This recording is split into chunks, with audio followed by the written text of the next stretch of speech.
कहते हैं जब खुदा मेहरबान तो गधा पहलवान। क्या बाइडेन जब यूक्रेन पहुंचे थे तब रूस ने मिसाइल दाग दी थी, लेकिन इस मिसाइल के साथ ऐसा क्या हुआ कि बाल बाल सब कुछ बच गया? ये खुलासा अमेरिका ने ही किया है। तो वहीं दूसरी तरफ बाइडेन की यात्रा के बाद भड़के रूस ने क्या कर दिया है। जहां एक तरफ ये सब कुछ हो रहा है तो वहीं दूसरी तरफ कहते हैं ना, नाम में कुछ नहीं रखा है बल्कि काम में रखा है। भारत को अब इतने ऑर्डर मिलने लगे हैं कि लग रहा है जैसे कि हथियारों के ऑर्डर के ब्रेक फेल हो गए हों। आखिर कौन से देश दे रहे हैं इस तरीके का ऑर्डर? जानेंगे क्या कुछ चल रहा है जियोपॉलिटिक्स में। आइए जानते हैं इन खबरों को विस्तार से। 24 घंटे पहले बाइडेन अपनी पत्नी के साथ एक रेस्टोरेंट में दिखते हैं और फिर अचानक से 24 घंटे बाद सरप्राइज विजिट की तरह ये पहुंच जाते हैं यूक्रेन में। और आपको बता दें, बाइडेन अमेरिका के राष्ट्रपति हैं और इसलिए ये कई ऐसे संगठन होंगे जिसके निशाने पर होंगे। यानी खतरे से खाली नहीं था यूक्रेन जाना। पर यहाँ पर और एक कमाल की चीज अमेरिका ने की थी। अमेरिका ने रूस को बताया था सिर्फ 7 घंटे पहले कि यहाँ पर बाइडेन जाएंगे यूक्रेन में, आप कोई गोलीबारी मिसाइल विसाइल न चला देना। संयोग से अगर बाइडेन की मृत्यु हो जाती है किसी मिसाइल गोले बोले फटने से तो फिर उसका दोष लग जाएगा कि रूस ने मार दिया बाइडेन को। और फिर क्या होएगा? फिर हो जाता विश्व युद्ध। ये बात तो तय थी, लेकिन अमेरिका ने पहले बताना मुनासिब नहीं समझा, 7 घंटे पहले बताया। उसके बाद भी कई तरह की तस्वीरें मीडिया में रिलीज हुई जिसमें दिखा कि यूक्रेन के राष्ट्रपति जेलेंस्की के साथ बाइडेन चल रहे हैं और पीछे सायरन बज रहा है। हालांकि ये थोड़ा फिल्मी था, इसलिए फिल्मी था कि जब भी सायरन बजते हैं ना, सायरन बजने का मतलब होता है कि जो लोग बाहर हैं वो सारे अंदर हो जाएं। और जब सायरन बज रहा होता है तब देखा जा रहा है कि बाइडेन और जो जेलेंस्की है, इसके आसपास के जो सिक्योरिटी गार्ड है, सिक्योरिटी पर्सनल्स हैं, वो कुछ भी नहीं कर रहे।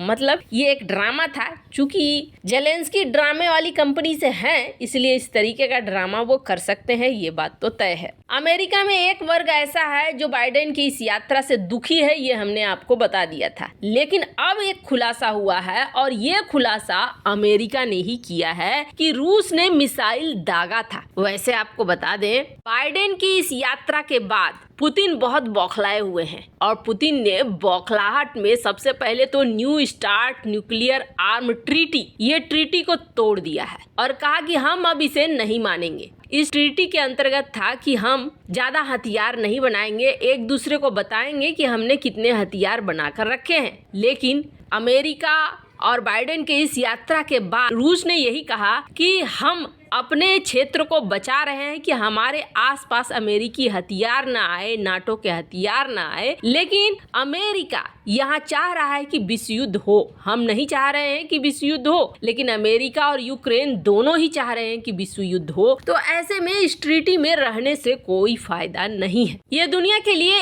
एक बहुत बड़ा खतरनाक साइन है जो निकल कर सामने आ रहा है। खैर, जहां एक तरफ ये सब कुछ हो रहा है तो वहीं दूसरी तरफ पुतिन ने 1 घंटे 45 मिनट की स्पीच दी है बाइडेन के जाने के बाद। और इसमें उन्होंने मेंशन नहीं किया है कि उन्होंने मिसाइल दागा था। लेकिन आपको बता दें, अमेरिकी मीडिया ये कह रही है जब बाइडेन यूक्रेन में थे तब रसिया ने एक इंटरकॉन्टिनेंटल बैलिस्टिक मिसाइल का परीक्षण करने के नाम पर दागा था। वैसे आपको बता दें, रूस ने अचानक से ये चीज नहीं किया था और रूस ने ये मिसाइल दागने से पहले अमेरिका को बता दिया था कि हम मिसाइल दाग रहे हैं। और ये मिसाइल कोई और नहीं बल्कि सरमट मिसाइल थी, जिसको शैतान 2 भी कहा जाता है। अमेरिका और पश्चिमी देश इसे शैतान 2 कहते हैं, इसलिए क्योंकि ये न्यूक्लियर वॉरहेड वाली मिसाइल है।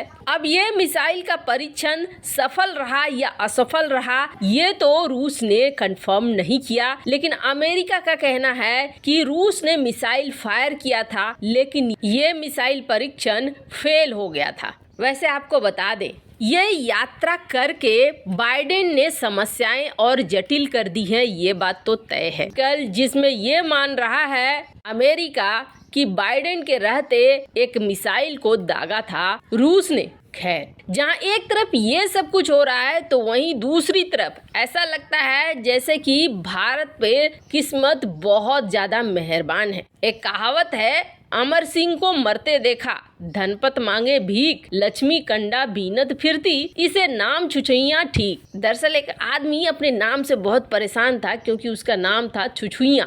इस बात से परेशान होकर वो इतना हताश हो गया कि उसने मरने की ठान ली। मरने के लिए निकला तो रास्ते में शव यात्रा में एक आदमी दिखा। पूछ लिया, भैया ये मरने वाला कौन है, कौन मरा है? पता चला नाम है अमर सिंह। आगे बढ़े तो एक आदमी भीख मांगते दिखा। पूछा, भैया क्या नाम है? तो पता चला धनपत। उसके आगे चला तो एक गरीब फटेहाल औरत कंडे बिनती मिली। उसका भी नाम पूछा तो पता चला लक्ष्मी। छुछुइयां जो मरने जा रहा था उसे समझ में आया कि नाम में कुछ नहीं रखा है बल्कि रखा है काम में।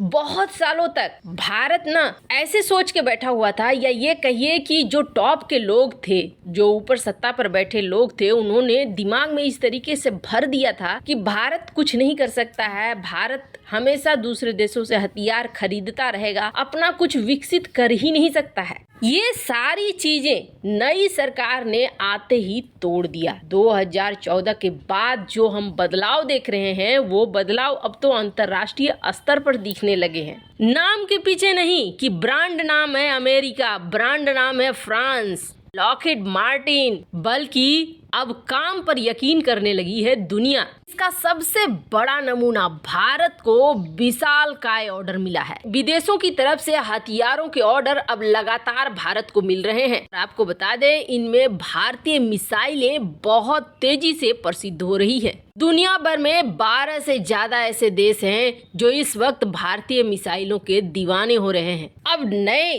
ताजा क्रम में BDL यानी कि भारत डायनेमिक्स लिमिटेड को मिल गया है $255 मिलियन का ऑर्डर, यानी भारतीय रुपए में 2000 करोड़ से ज्यादा का है ये ऑर्डर। अब BDL भारतीय डिफेंस मिनिस्ट्री के अप्रूवल का इंतजार कर रही है, पर सवाल उठता है कि आखिर ये ऑर्डर किसने दिया है? तो एक अंदाजा लगाया जा रहा है कि पिनाका और स्वाति के बाद अब आर्मेनिया भारत से कुछ मिसाइलें खरीदना चाह रहा है। हालांकि काफी सारी चीजें अभी साफ निकलकर सामने नहीं आई है कि कौन सी मिसाइलों के लिए इतना बड़ा ऑर्डर मिल रहा है, पर अब भारतीय हथियार मार्केट में बहुत तेजी से और बहुत अच्छे से फैल रहे हैं। वैसे इन सब मामले में आपकी क्या राय है? कमेंट कर जरूर बताएं। जल्द मिलते हैं अगले वीडियो में नई खबर के साथ।